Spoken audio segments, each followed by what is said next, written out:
Hello everyone, so welcome to today's webinar on how to manage operational change in a time of uncertainty.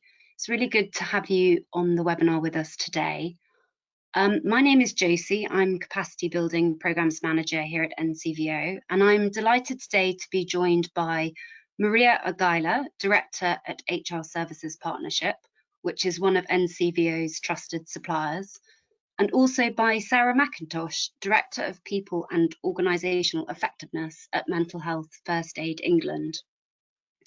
So with the financial impact of COVID-19, many organisations are inevitably going to be going through a period of significant change and having to make difficult decisions to try and ensure their sustainability. For many of the hardest hit charities, the process of restructuring and making redundancies is sadly going to be an inevitable. In order to manage this effectively, charity leaders and managers will need to know what a good redundancy process looks like and any legal requirements. They will also need to think about how they can support staff and create psychological safety in a time of extreme uncertainty. So to help organisations to do this, in this webinar, we're going to start by hearing from Maria, who's going to provide us with an overview of the redundancy process and highlighting some legal requirements, and also what you need to do to ensure a good process. We're then going to hear from Sarah about the effect of redundancy and restructure on mental well-being, and ways in which the well-being of staff can be supported through the process. We will have around 15 to 20 minutes at the end for questions. So as always, do feel free to submit your questions as we move through the presentation. And just a final reminder, as always, before we get started, that we are going to be recording this webinar, and the recording will be sent to you afterwards, and it will also be available on NCVO Know-How in our coronavirus section. So without any further ado, I'm going to hand over to Maria. Thank you, Josie, and hello everyone. In this part of the webinar, I'm going to talk about what employers need to do to get the process of restructure or redundancy right, but with the main focus being on redundancy. When I talk about getting the process right, I mean a process that's safe as it can be for the organisation, so you reduce the possibility of finding yourselves with a claim on your hands. But I also mean about getting it right for the staff member as far as you possibly can.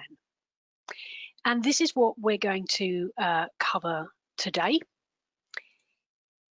I'm going to take you through the key steps of a redundancy process and answer some of the frequent questions that we're asked. But before we get going, I'm going to begin by understanding the difference, talking about the difference between a redundancy situation and a restructure.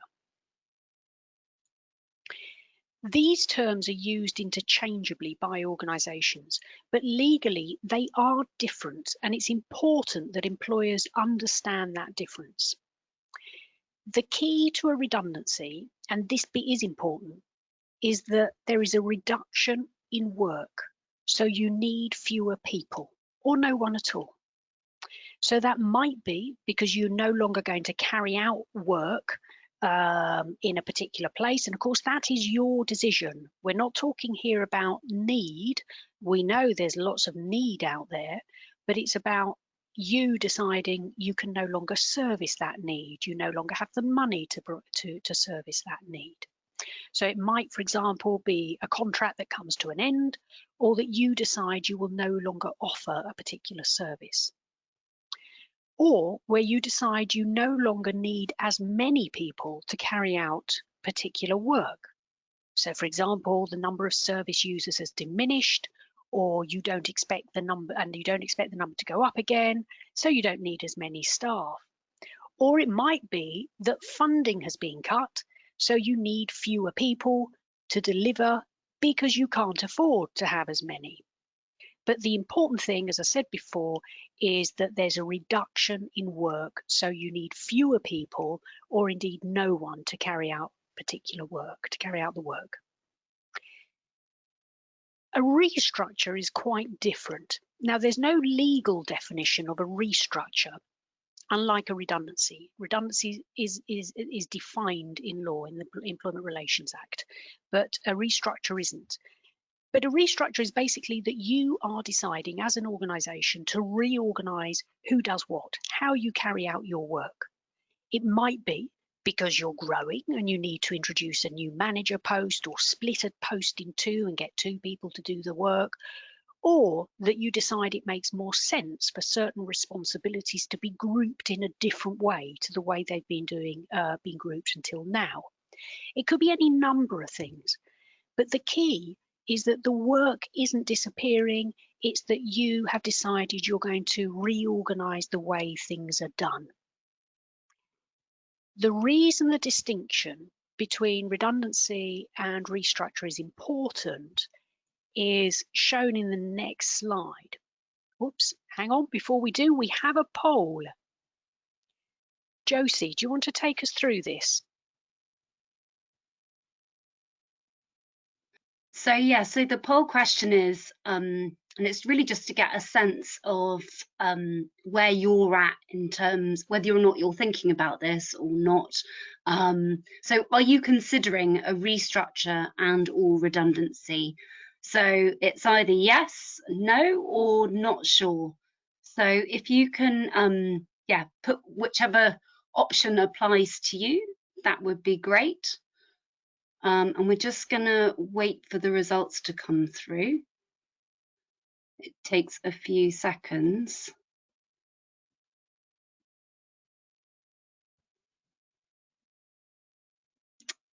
Okay, so here we have the results. Apologies, this now, 1 second. So, okay, so the majority of people on this webinar are considering restructuring and or redundancy. So that's 56%. We've got a minority that are not, and a kind of in-between percentage that are not sure, so 30% that are not sure. So it's good to see that this is obviously something that is inevitably relevant to the people that are on this webinar. I think it's worth adding, Josie, that this is anonymous, so we don't know who's saying that, who might be considering redundancies or restructures or not. Certainly from our group of clients, unfortunately, many are at the moment. Okay, so what we were talking about a moment ago, just before the poll, is the difference between a restructure and a redundancy. And I was saying that it's important as an employer to understand why that's different, what the differences are. And that's because in law, there are 6 fair reasons for dismissal. And making someone redundant is one of those fair reasons for dismissal. But dismissing someone because you've reorganized, restructured, the work is still there, but you've just decided to deliver it in a different way, is a dismissal for some other substantial reason. So that's another of the 6 fair reasons. But in other words, it's not a redundancy. And what this means is that the individual technically is not entitled to a redundancy payment. However, before you all leap for joy thinking you're going to save an awful lot of money, I don't believe there's an HR person in the land who would recommend not paying a redundancy payment in these circumstances. Because as far as the individual is concerned, you've just restructured. They've lost their job as a result. You've told them they no longer have a job, and you're not giving them a redundancy payment. But the reason I've made this distinction and explained that, what the difference is and why that difference is there, is that what you can do as an employer is in the letter that you send people at the end of the consultation period, when you confirm that you are making them redundant. In other words, it's their notice. You're giving them notice of redundancy, or their letter telling them you're dismissing them. You explain in that letter that in the event that the dismissal does not fall under the strict definition of redundancy, that it is being made for some other substantial reason. Understanding this difference also helps explain it to staff, to explain to staff why it is that you're proposing removing their post from the structure, but the work is still there. And it's a good way of protecting the organisation. Let's move on. The first thing you have to do when you're contemplating making redundancies or a restructure is to draft a business case. Now, if you're just making 1 or 2 people redundant and the case is very simple and clear, you might just explain it in a couple of paragraphs in the letter that puts them at risk of redundancy. But in situations which are more complex and larger restructures are taking place, then a full paper may be needed. And the sorts of things you'll need to cover are set out in this slide. The key is that staff need to, when they read it, they have to understand, why is this all happening and why me? Why am I being, why my job? They have to understand that. How do you do it? Well, first of all, the big picture stuff, you start off with the big picture and then you narrow down to the specifics of individual jobs. Why are you doing this? Why are you proposing this? What's the problem you're trying to fix? What's the solution you're after? Is it just about saving money, or is it also about doing things differently? Is it because you've lost contracts? In which case, can you quantify these things? You have to, and at this point, you really have to understand the figures and the numbers. So your finance person will be heavily involved in helping you with the business case. It's also very helpful to set out somewhere in the business case, maybe in an appendix, the current structure and the proposed structure. And when you do that, try to include the job descriptions of any new posts or any changes to posts. Include those as part of the business case as well. Then you need to move on to the impact on individual jobs. And this is where it can get a little bit more complex, and you might need some help from an HR person to help you do this, because at some point, you may be proposing changes to jobs as a result of a restructure, but at what point do you say to yourself, these changes are so significant that this now becomes a redundancy situation, this now becomes a different job? It's a critical thing to understand and to be able to answer in the business case. And of course, what are the costs involved? And remember that members of staff will challenge you on the costs, because people do. And one of the things that people don't often understand is the difference between the one-off costs of making a restructure or redundancy, and then of course the ongoing savings if you lose posts. Okay, let's move on to an overview of the key steps. And you'll see here that I have two separate columns. There's a column for the key steps involved when you are making fewer than 20 people redundant, and then the steps involved when you're making more than 20 people redundant.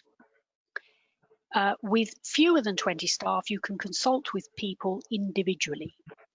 And the steps you need to take is, first of all, to tell people. In other words, you make an announcement that you're proposing to restructure and make some redundancies, or just make redundancies. And at the end of the announcement, you give people a letter which formally puts them at risk of redundancy. And the consultation starts on that day. Now, I will talk about consultation in more detail in a moment, but remember that when the consultation is over, and not before, is when you can make a decision to confirm the redundancy. And if redundancy is confirmed, you must write to people, formally giving them notice and confirming the redundancy. Now, if you're making more than 20 people redundant, then there is an ACAS guide in terms of how to do that. And I would recommend that you download it and you read it cover to cover if you're making more than 20 people redundant, or you're proposing to make more than 20 people redundant. Because what you need to do is engage in collective consultation. In other words, if you recognise a trade union, you must involve them right at the start with this process. If you don't recognise a trade union, as many charities don't, then what you need to do is get some staff representatives. So there is a process for arranging an election for staff to elect some representatives. Now, the election process is reflected in legislation, so there's law around this, but the ACAS code, the ACAS guidance captures what you need to do and how you need to do it. Okay, let's move on to selection methods. How do you choose who is made redundant? Now remember, it's the business case that will set out which posts you're proposing to lose. And if those posts are standalone roles, in other words, only one person does that job, then the position is clearer. And the consultation is about whether that role should be made redundant, and if it is confirmed, whether there are any alternative jobs that the individual could be offered. If, however, you have a number of people carrying out the same or very similar roles, and you're proposing to reduce their number, then you're required to pool these posts. So for example, if you had 4 program managers, but are proposing to reduce this to 2 program managers, then you have to think of a way of selecting which 2 out of those 4 are the ones to be made redundant. There are basically 2 ways of doing this. Firstly, you could carry out a desktop selection. In other words, you sit down with a piece of paper, list the criteria you need going forward, and then score your 4 program managers against that list. The list might include things like attendance, disciplinary record, performance in the role, whether they have technical knowledge in more than one area, and so on. It could be any number of things, but the really crucial part is that you must be able to objectively determine the scores. This is often a difficult thing to do, and because it's easy to identify if someone's absent or their qualifications, but in terms of their relationships with stakeholders, for example, that's much more difficult to determine. So an alternative way is that you interview the 4 program managers for the 2 remaining jobs. Now, it's much easier to do that if the 2 remaining jobs are different or have differences with current roles. So perhaps the 2 remaining program managers now need to take on a wider portfolio of work. And that's the bit that you can use as the basis for an interview. So you can interview on the things that are going to be different for them. Okay, let's turn now to the consultation process. First thing is, as I mentioned earlier on, you announce that this restructure, this redundancy is taking place. That announcement meeting is not a consultation meeting. It's the start of the consultation period, and of course you can answer any questions that people may have, and if anybody wants to talk to you afterwards, you can talk to them and so on, but that's not a consultation meeting. The first consultation meeting should take place a few days after the announcement meeting. It might be a week later, it might be just 2 or 3 or 4 days later. Then, of course, you've got a second consultation meeting, which is picking up on any issues raised that are still outstanding from the first consultation meeting, any answers that you want to go back on or anything like that, you pick up in the second consultation meeting. And it's often after the second consultation meeting where in the more complex restructures, you've given a deadline and you said, right, after the second consultation meeting is the deadline for us to hear any alternative suggestions that the staff have in terms of the restructure. How else we might be able to save money, whether the proposals for the restructure should be different, whether the pools should be different, and so on and so forth. So you close the consultation on the structure. You then go back to the staff with a decision on the final structure. You might have changed some of the job descriptions. You might have changed some aspects of the restructure and the proposals and so on. You close that. You might then at that point, and you've got a choice here, but you might at that point hold interviews for any new jobs in the structure, or an alternative way is that you only hold interviews for any new jobs in the structure when redundancies are confirmed. So after the second consultation meeting, that's when you invite people to the third and final consultation meeting. This is the final opportunity that people have to raise any issues before you make the decision to make them redundant or not. Then they can apply for new jobs if you haven't opened up the process before. Okay, the consultation process, there's an element of what is it that the organization needs to achieve, what timelines, what deadlines, what pressures, what time pressures are you under, and so on. So it's at this point, the law doesn't stipulate anything about the time scale for redundancy consultation unless you're making 20 or more people redundant, in which case the minimum length of the consultation is 30 days. But with under 20 redundancies, there is no stipulated amount of time. You could complete this within 2 weeks, or it might be 3 weeks, would be more normal, I think. But it's very much up to you, and very much something that you would want to discuss with your HR advisor to come up with a sensible timetable, a timetable that allows people enough time to engage meaningfully in the consultation, but equally it isn't going on so long that it's causing you a problem in the organization. So what is it that you need to consult about? Well, why it's all happening, the business case. You want to explain that to people. People need to understand not just the big picture stuff.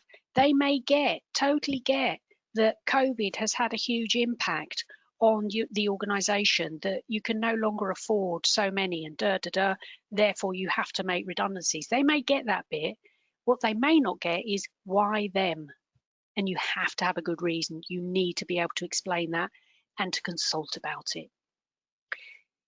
Clearly, the proposed new structure you'd also be consulting about, and if there are any alternatives to redundancy, so perhaps where you've merged a couple of jobs and you're inviting the 2 people who are currently in those roles to apply for the new merged role that is coming out of the restructure, those sorts of things are all for consultation.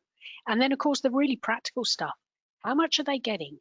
Are they going to be paid for leave, or do they have to take the leave during their notice period? Are they going to be paid pay in lieu during the notice period, or do they have to work their notice period?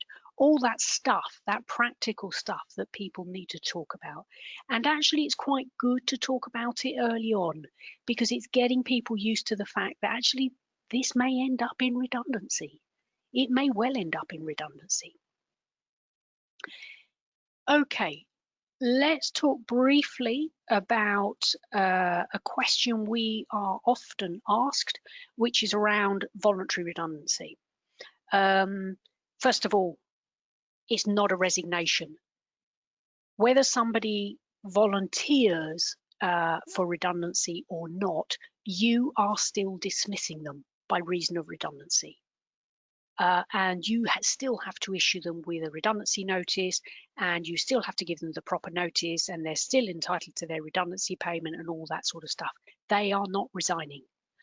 In practice, though, the consultation with them is going to be shorter, because actually the focus is going to be on how much do I get, can I be paid in lieu, do I have to take my annual leave, etc., etc.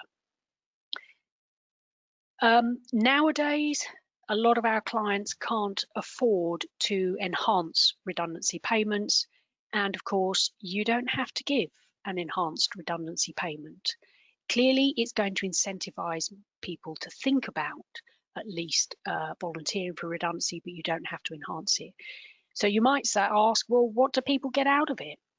Well, I think, Sarah's going to go on to, some of the more psychological aspects of this whole redundancy situation in the next part of the webinar, but certainly control.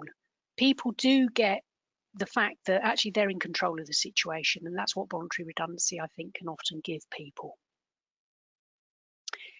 Okay, another really important point before we come to the end of this part of the webinar, governance. The role of the board is really, really important here, and you need to be clear about what that is. The important thing is that when you've drafted your business case, you know, as a chief executive, as the senior management team, you've drafted your business case, you're clear on that, you take it to the board. What they need to do is approve it in principle, subject to consultation. This bit's really important because it is subject to consultation, because of course the staff, when you engage in consultation with the team, they may come up with some really good ideas that perhaps you haven't thought of, some alternatives that change the business case a little bit, or change the proposals, not the business case, but they change the proposals that you're making. You don't then want to have to go back to the board and go through the whole process again. Also, you don't want to be accused of actually already having made the decision, and the consultations are nonsense anyway. It's only a paper exercise. So get it approved in principle, subject to consultation. They might then approve the final structure when you finish the consultation on the structure. And of course, you want to keep 1 or 2 board members aside to hear any appeals that people may raise against the redundancy, against the decision to make them redundant. So be clear on the role of the board. Okay, we're coming to the end of my part now. So in summary, the business case is really, really important. And of course, you can only start to draft the business case once you're really clear about, are we talking restructure? Are we talking redundancy? Actually, is it a bit of a mix of both? In which case, that's fine too. No problem, why not?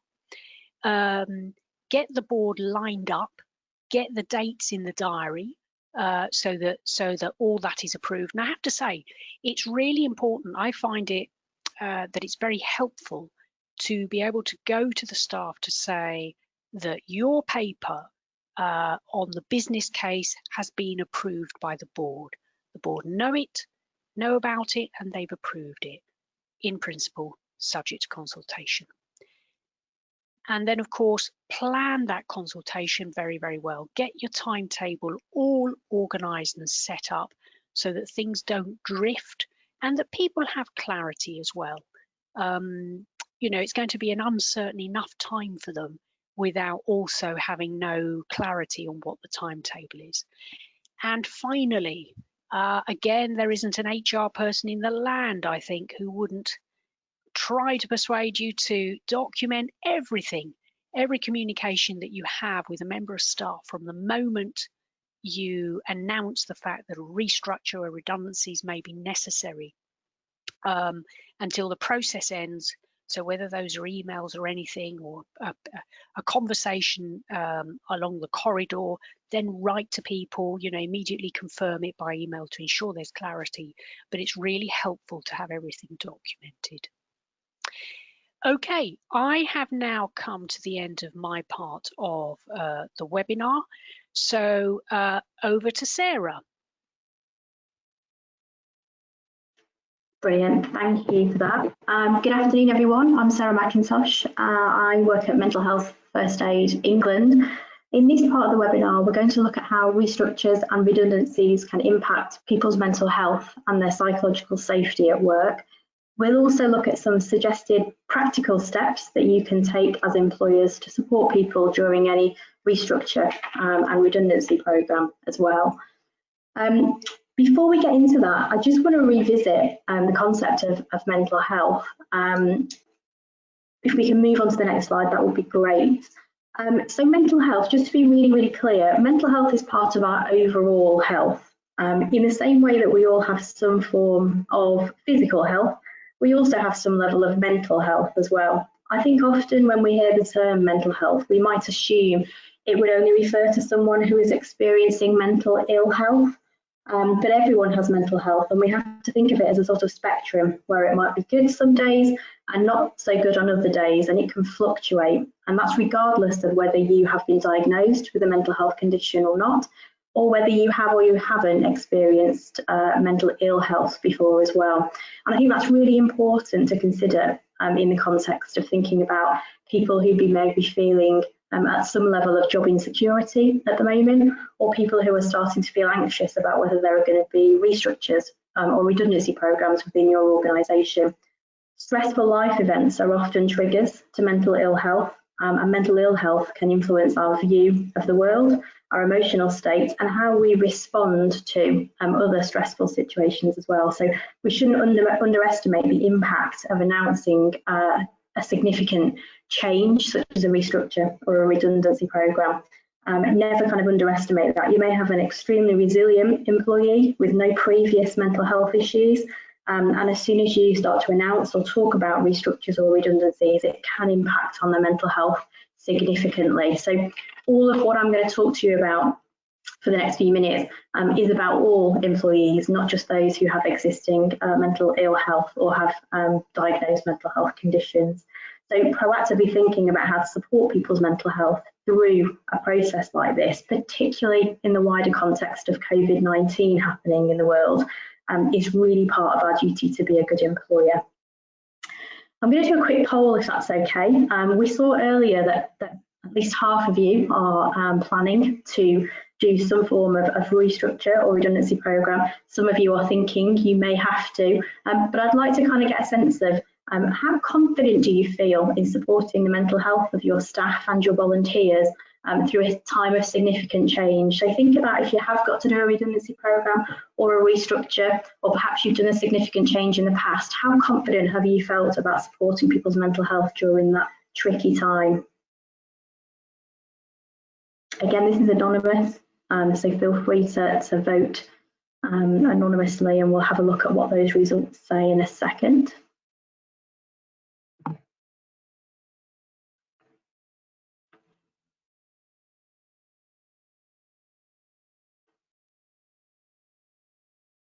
Okay, so a real mix there actually. Quite a few people feeling very or extremely confident, middle of the range there in terms of confidence level, but we've got a good 41% who've got lower levels of confidence around thinking about how to support mental health. I think that's quite common across lots of organisations that we deal with as well. And again, probably also down to whether you've had experience of implementing significant amounts of change or not, as well as how confident you feel about mental health and how to support it overall. Okay, let's look at what drives people's responses to significant change in the workplace. You may be familiar with the term psychological safety. It seems to have become a popular phrase that people have talked about over the last year or two. So some of you will be familiar with this, some of you maybe not so familiar. Psychological safety at work has a significant impact on our mental health. So if you have poor psychological safety, it can be problematic for your mental health. If you are feeling psychologically safe in a workplace, then it usually has a positive impact on your mental health as well. So there's a real relationship between the two things there. Psychological safety is all about feeling able to be yourself at work. It's all about feeling good about how you see yourself at work, your status at work, and your future security at work. When there are concerns of redundancies and restructures, it does place an immediate strain on how psychologically safe people feel in the workplace. And again, that does have a huge impact on mental health. There are 6 drivers of psychological safety at work. So 6 things that kind of drive how safe you feel in a workplace. The first is sort of down to the individual. So your previous experiences of a workplace, your personal values, will have a huge bearing on how safe you feel in a current workplace. In relation to restructures and redundancies, one of the things that can often link to this driver is whether you've been through a restructure or redundancy programme before, and therefore what your expectations may or may not be about how they should be done. So one to watch out for is the individual aspects of how people judge a good process versus a process that is quite triggering for their anxiety levels, I guess. The second driver around psychological safety is trust. So how much trust people have in the leadership team, their manager, the information, the processes, the communications that you put out at work. The third driver is around autonomy. So People like to feel in control of the choices that they have in life and their environment. And again, with a restructure or redundancy situation, many people often feel that they're being done to, and that the choice or decisions are being taken out of their hands. So again, a huge strain when it comes to redundancies and restructures on this aspect of psychological safety. Fairness is another driver.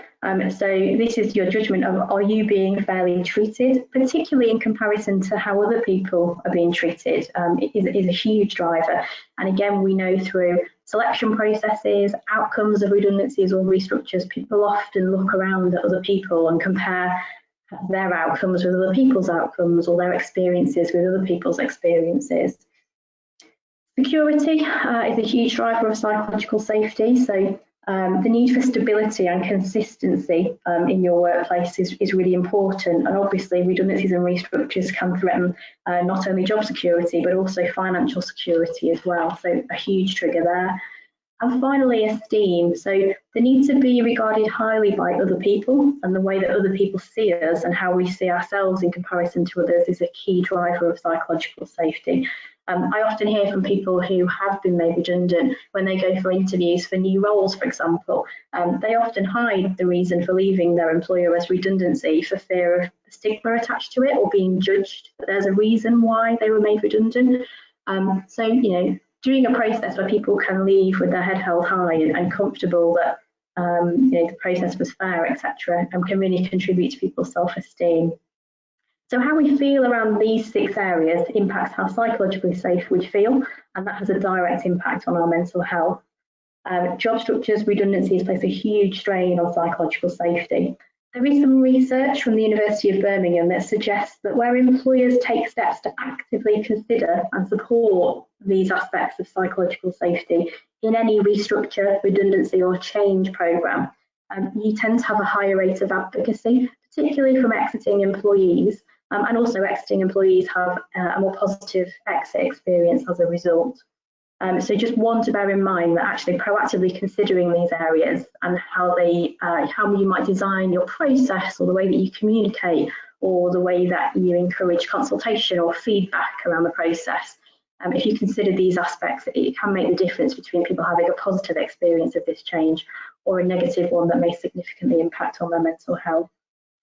Another aspect to consider in relation to psychological safety on the next slide is around vulnerable groups. So another thing that will influence the emotional response of your employees in response to significant change is if they belong to any one of these vulnerable groups. If you can move on a slide, that would be lovely, thank you. So people who belong to marginalised groups, or groups that often face discrimination or oppression in society, they are people that are usually disproportionately advantaged, particularly in redundancy and restructure situations. We also know it's often harder for people to find new employment as well because of the discrimination and unconscious bias that exists in society. So trust may be harder to achieve in a restructure or redundancy process.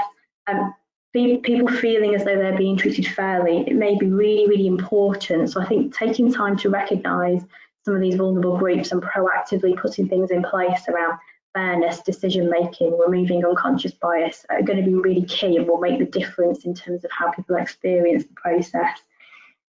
2 other groups to mention, so sole earners, lower paid earners as well.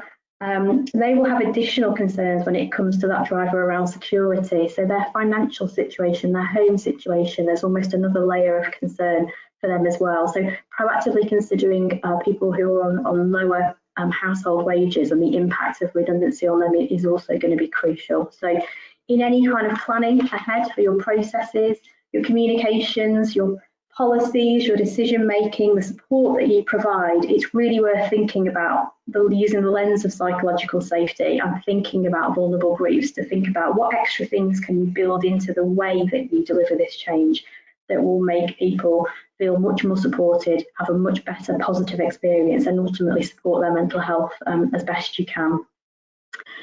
Let's move on to think about the typical reactions to the news of downsizing. So you may already be at this point in your organisation, or it may be something that will be happening in the future.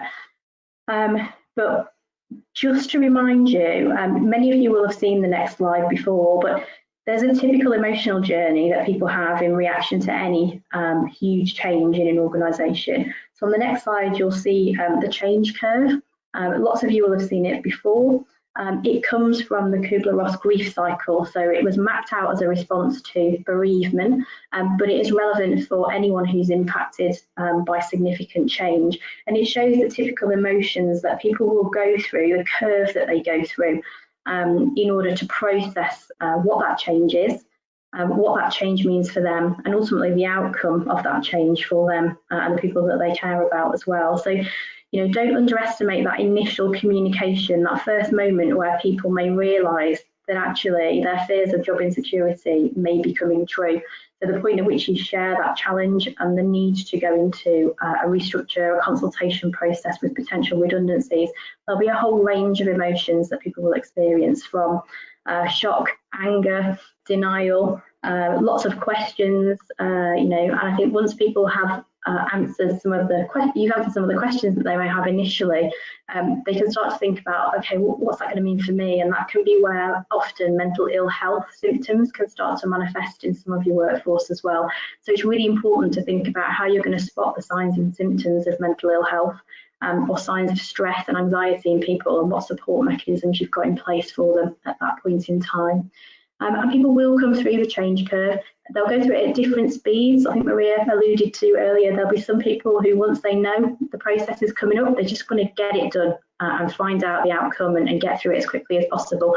There'll be other people who really struggle and emotionally and don't go through this change curve as fast as others, and it's really important to recognise that. So individual one-to-ones with people, to check in regularly with how they're feeling, what's on their mind, what questions have they got, is really important all the way through any process, right through to kind of exit and beyond for those who are staying as well.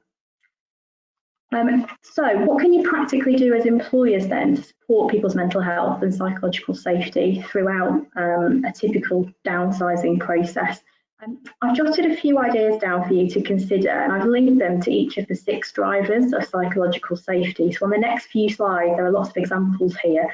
I'm not going to go through all of them because you'll have access to the slides after the session, so you can read through them in more detail, but I will pick out a couple of ideas just to get you thinking about what could make a difference for someone, and to prompt you with a few ideas that you can go away and think about considering adding into a process if you are going to embark on one soon. These are the things that will kind of make the difference between how people feel about you as an employer, their experience, their exit, and their mental health. So let's just walk through a couple. So in relation to the sort of individual driver that we talked about, I think one of the things that I would pick out here amongst some of the examples is quite often we assume that people will have been through a restructure or redundancy programme before in a previous employer. And actually, particularly in our sector, in the not-for-profit third sector and charities, we do tend to have some younger employees in there who maybe this is their first or second job. So don't assume that people have been through a process like this before and will understand what a typical process involves. So you may want to think about walking them through a typical restructure process in the same way that Maria's just done with us, I guess. Just to say, look, this is what a typical process would look like in any organisation, and here's our policy, and allow people to ask questions before the official formal process starts, because it's really important to people to know what to expect, and you know, be able to ask questions about that. If we move on to the second driver of psychological safety, trust. There's a few examples here for you to go away and think about. Involvement of trade unions and employee forums, as we've talked about earlier, and people tend to trust things if they have been involved as early as possible, and if they are involved in a more collaborative way to design processes or selection criteria. So I would never underestimate the value of bringing people in as early as possible and sharing the problem with them, I think. The other thing I would pick out from here is making sure you've kind of got an anonymous way for people to ask questions or provide feedback in a consultation method as well. Often people are quite scared, and if they don't feel psychologically safe, they won't feel safe to speak out or ask a difficult question. So do find a way, an anonymous channel that people can use so that you get to hear all the questions and all the concerns, and will be really helpful for you as an employer, but also help people to feel slightly safer and get an answer to a question they may be quite scared of asking.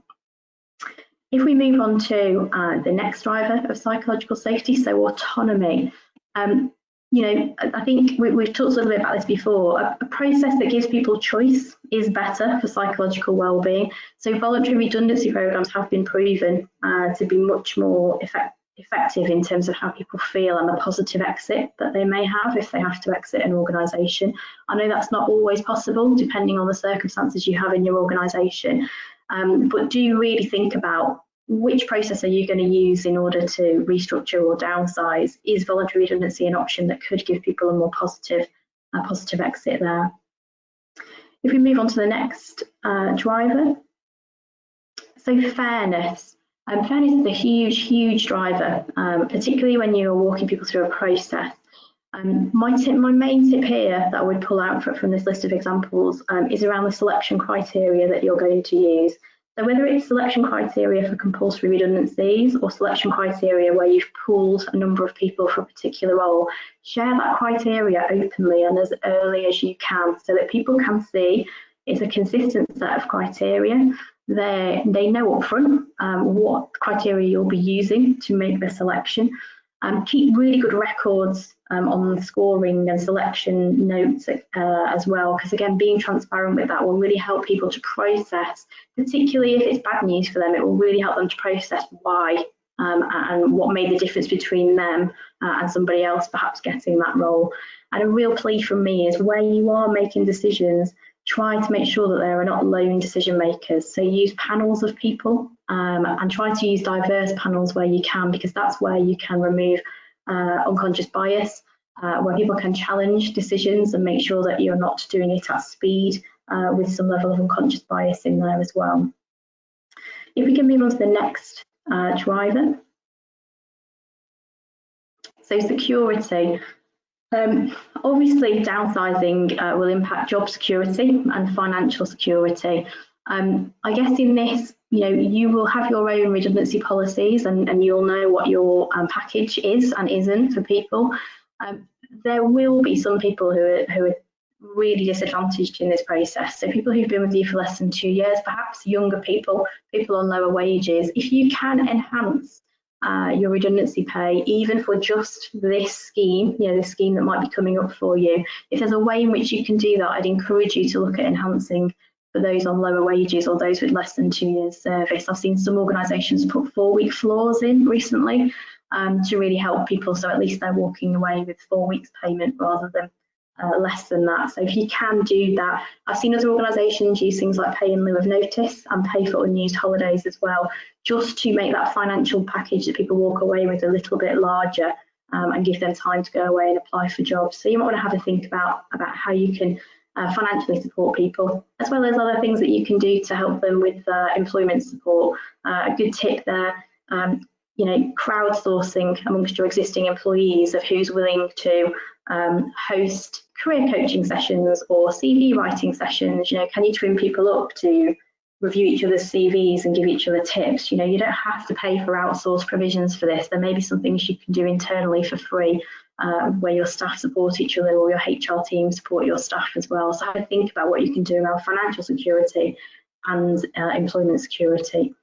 And then if we move on to the next driver, self-esteem. So the last one, having a really positive exit for those who do end up being made redundant is really important. So really think about what's the send-off going to look like for that group of people.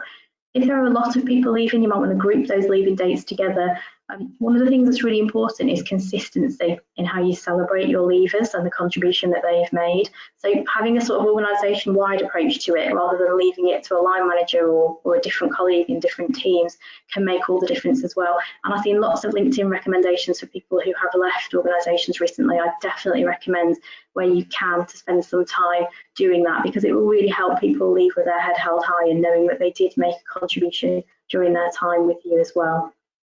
So there's a few examples. I haven't gone through all of them. You can have a look at your own leisure with those. I'd really encourage you, if you are going to have to go through a process like this, to use the lens of psychological safety and the 6 drivers to think about what extra things could you build into your process, your policies, the way that you communicate, the way that you consult, that might make a bit of a difference in terms of how psychologically safe people feel and how their mental health is during this window. So it takes, even if you spend an hour, 2 hours maybe before you start a process, just thinking about psychological safety and also vulnerable groups, you will come up with some things for free. Yes, they will take a little bit of time, but they will be free things that you can add in and can make all the difference, really. And I guess the final point that I just want to finish on is, once you've got to the end of your sort of process and people have exited the organisation, often the group that gets forgotten about are those who remain. And it's really important to consider those who get to stay. So there's a couple of ideas here to think about for those who stay. But just bear in mind, there'll be a range of feelings and emotions in the people who stay. So they'll be relieved it wasn't them. They might feel guilty that it wasn't them. They might be envious of some of the colleagues who have left as well, actually. So just recognise that, not everyone's going to be super, super happy. There'll be a range of emotions that the remainers will go through. Often one of the things that comes up time and time again for those who remain is workloads and the perception that their workloads are going to increase significantly because their colleagues have left, so will they need to cover their workloads? So one of the pleas that I would definitely urge you all to consider is having regular workload and wellbeing one-to-ones with those who remain, to keep checking in for the first couple of months after you've lost people on their workload levels. Are they overwhelmed? Is it manageable? Is there anything we haven't thought about because someone's left that we need to think about or deal with?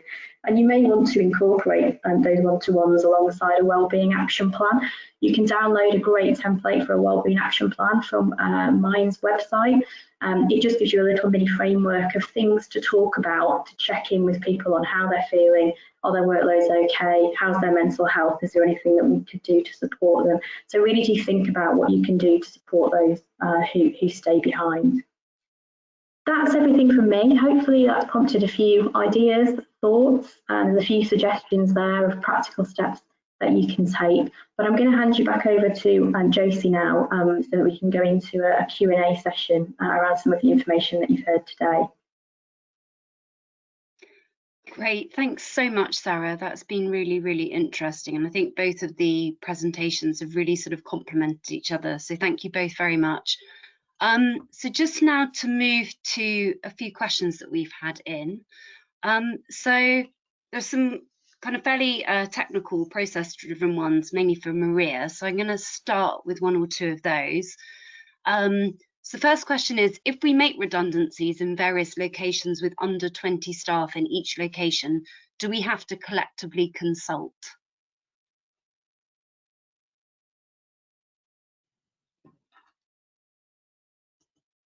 Maria, are you there? Yes, I am there. Sorry, I've just been unmuted. Okay. No problem. Sorry, Josie, could you just repeat that question? So that's if under 20 staff, Sure. Yep, go. Yeah, so if we make redundancies in various locations with under 20 staff in each location, do we have to collectively consult?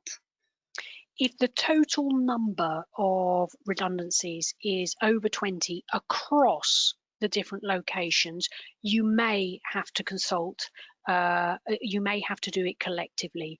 There's always that question. It's about whether you're making 20 people in one location, but if it depends, because you can group locations. Also, if your contracts allow you to move people between locations, it would be you may well have to consult collectively. That's a point you will need to check out. So an HR specialist would need to look at the detail of that, or an employment lawyer will need to look at the detail of that. But be prepared to need to consult collectively. Great. And just to say, we will be circulating the details for both Maria and also for Sarah afterwards. So you can get in contact. If you need some HR support, you can get in contact with HR Services Partnership. Okay, so moving on to the next question. And again, this might be something that an individual will need to follow up on separately with an HR advisor. But the question is, how might an individual staff member's contract status or length of service influence the decision to make someone redundant, even when the role they carry out is needed? Okay, so if somebody is on a fixed term contract, then if you are bringing that contract to an end early because the role, you no longer require the role, then that could fall under redundancy. But ordinarily, you would want fixed term contracts to simply run to the end of the contract. In terms of whether it influences your selection, it shouldn't. You shouldn't, unless people are employed through an agency, in which case, you know, they're agency workers, so cut those out first, take those out first, lose those first. But in terms of whether people are part-time or whether their contracts are fixed term, I don't know what other sort of contract, you know, those sorts of contracts, that would not influence whether you choose them to be made redundant or not. What you would do is stop any agency workers, stop any casual workers as well. People on casual contracts, stop offering them work, and the preference should be for your main staff. But I get the sense there's more to that question, and again, one would have to know the situation in more detail. But you've got to be really careful that you're not discriminating against people unlawfully, selecting them for redundancy. So you just got to make sure that you're not doing that through their contract. Thanks. Yeah, That's great. okay. Yeah. So I thought this was something that maybe both Maria and Sarah might want to comment on. So, and actually we've had a lot of questions in past webinars about carrying out equality impact assessments, which kind of relates to this question. So what EDI measures, so equality, diversity and inclusion measures, should you take or put in place when considering redundancy? So Maria, do you want to start? Yeah, this is a really interesting one, and this is one which HR professionals are turning their mind to more and more nowadays.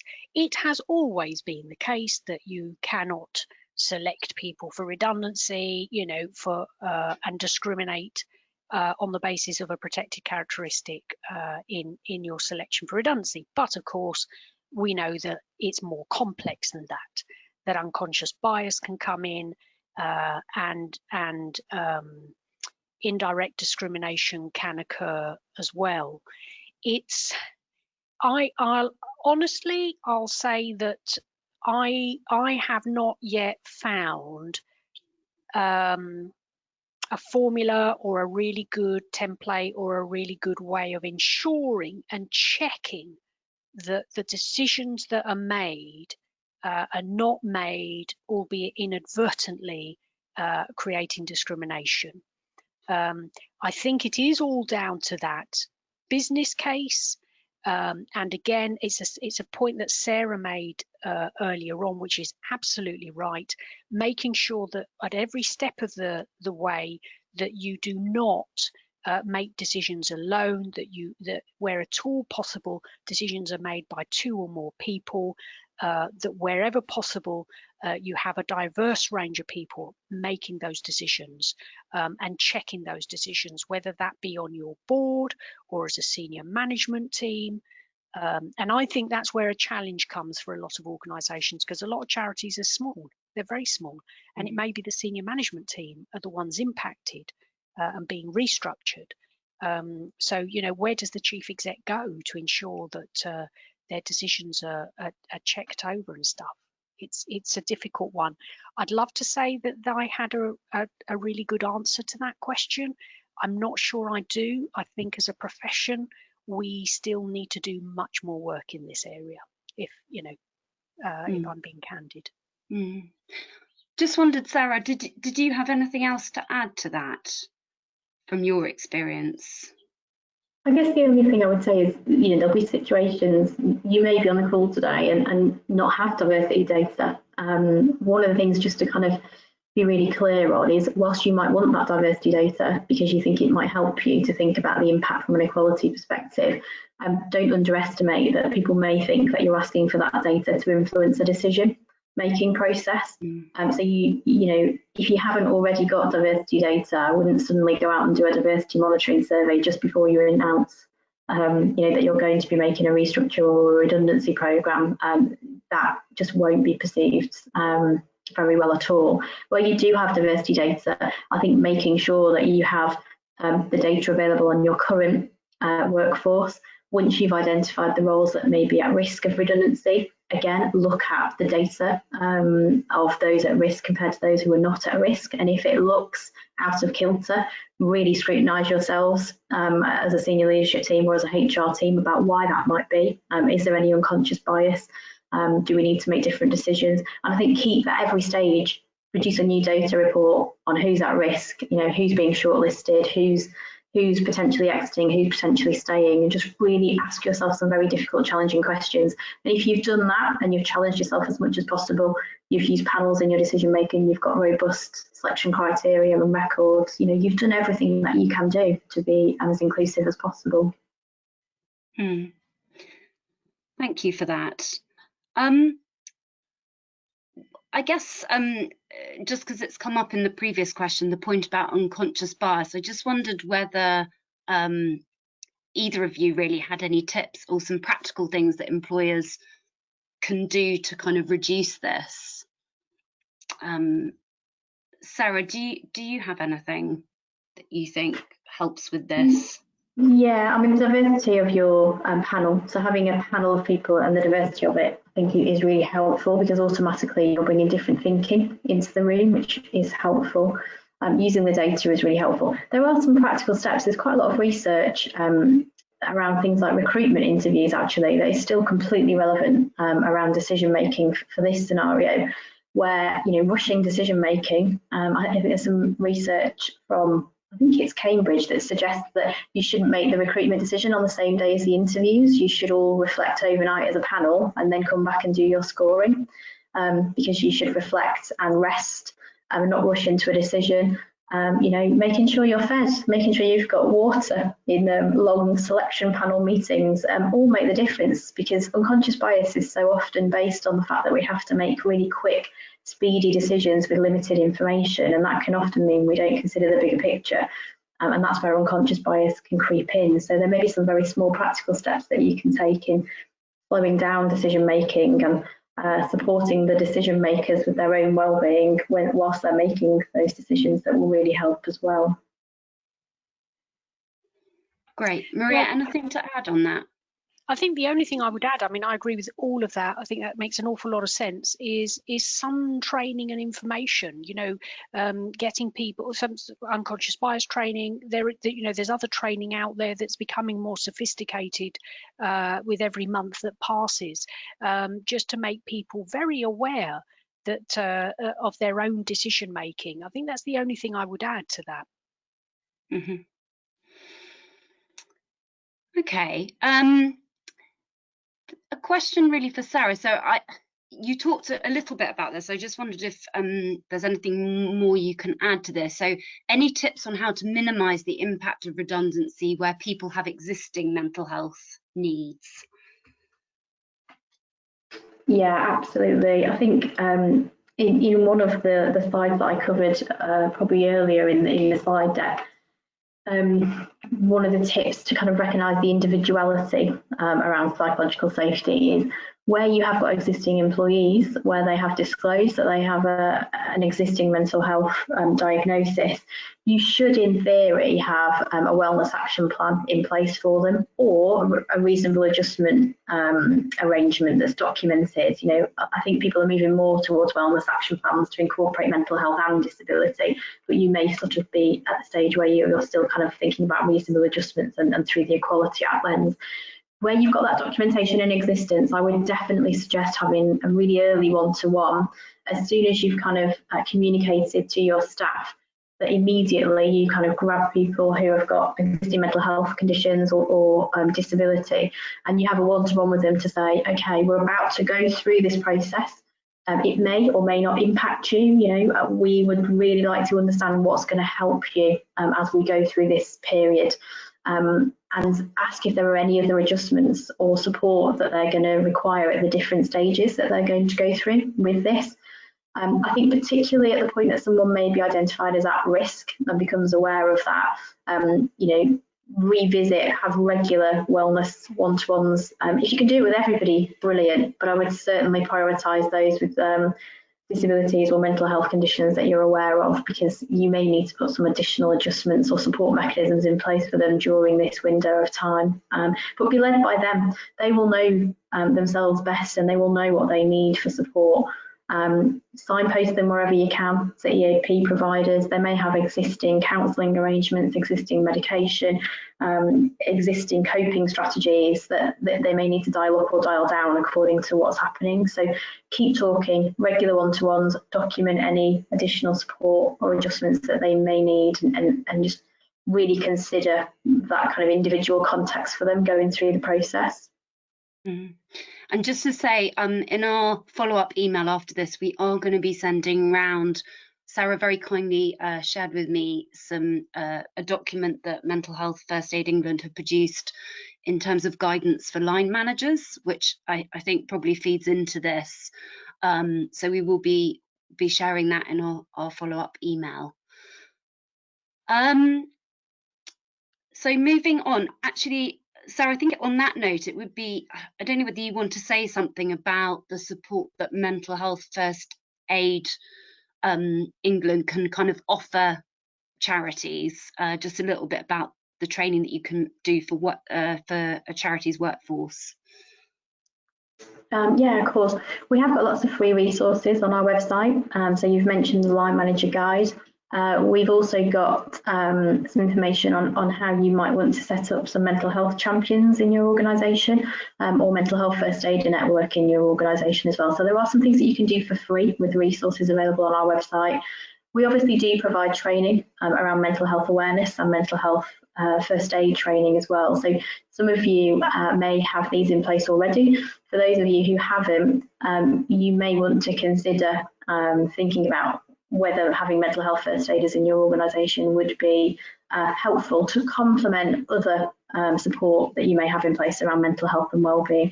To be really clear, mental health first aid training is brilliant, but you can't do it standalone. It needs to be part of a holistic approach to supporting people's mental health and wellbeing. So there's lots of courses listed on our website.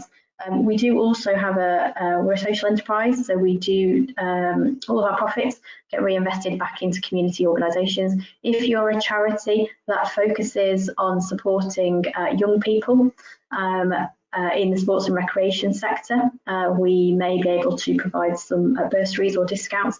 And also, if you are an organisation that supports Black people, people of colour in local communities as well, we may be able to provide some bursaries or discounts. So get in touch with us if you want to chat about that.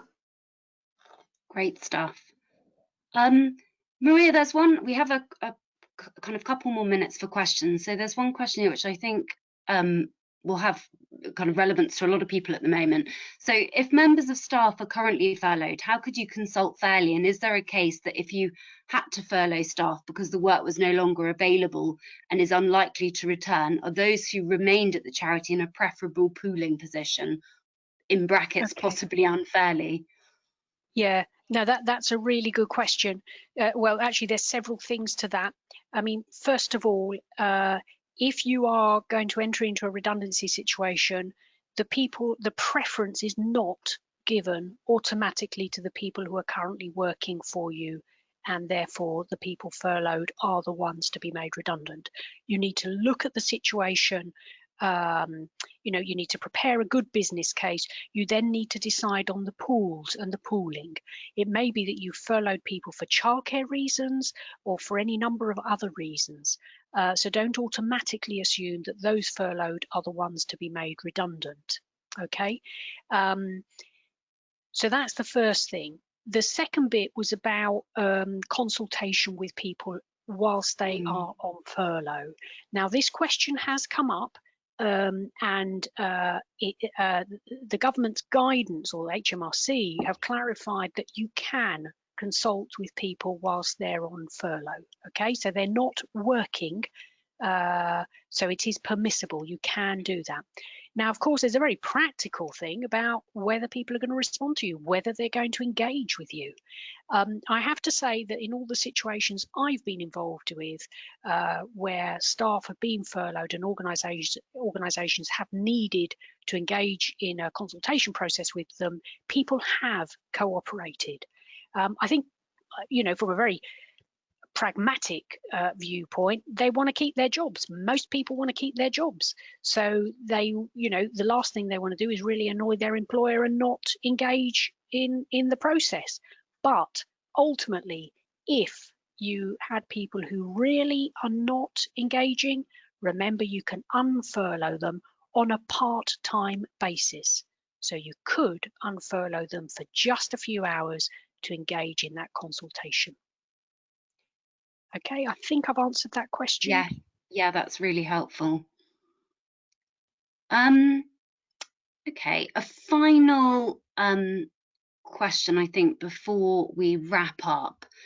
So, and I think we have touched on this a little bit, but I think it's probably important to make this clear. So, in the case of a restructure, is it good practice to follow the same consultation process as a redundancy?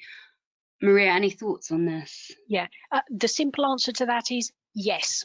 Yeah. So follow the same process. It's absolutely. Yeah, I thought that was the short answer to that one. Great. Okay, one more question then before we go, because we have had quite a lot more in the last few minutes. So an enhanced redundancy payment. I know you both sort of touched on this in different ways, but is there any guidance on what enhanced looks like? Maria, any guidance you have? There is. Clearly, as a charity, you can't just go around, splashing about the cash, even if you had it, any way you want. So there are formulas, there are acceptable ways of enhancing redundancy. One of those ways is to, and again, you apply this consistently to everyone, is that you increase the number of weeks that you give people. So at the moment, there's a certain formula, there's half a week of pay up to a certain limit if you're a certain age, and then for most people it's a week's pay for every year of service, and if you're over the age of 40 it's a week and a half for every year of service. There is a limit, it's up to £538 a week. So one way of enhancing it is to say we're going to double the number of weeks, or we're going to add 50% of the number of weeks. So if somebody's been with you for 5 years, you might decide, and their age sort of 35, instead of giving them a week for every complete year, you might give them a week and a half. So that's one way. Another way is to remove the cap. So if somebody is earning more than £538 a week, that you pay them up to the amount. The issue with that second one, of course, is that the higher earners are receiving, benefit from that. The lower earners aren't actually getting an enhancement, but everybody gets whatever their weekly pay is. So there are a couple of ways of doing it, yes. Great, and we can signpost to some of that guidance in the follow-up email. So yeah, we'll make sure we send that round. I'm afraid that's all we have time for. So I just wanted to do, before I sort of finally close off, a little bit of a roundup of some other kind of practical support that's available through NCVO. So if we can move on to the next slide. So yeah, just a quick reminder, and a lot of you will be aware of this. So there's a lot of resources out there on our NCVO know-how guidance site, and we will signpost to some of that in the follow-up email. Do check out, we've got some future webinars lined up. They're not actually up on our webinar platform yet, but they will be in the near future. So do keep an eye on that. We're looking at doing some stuff around collaboration and mergers.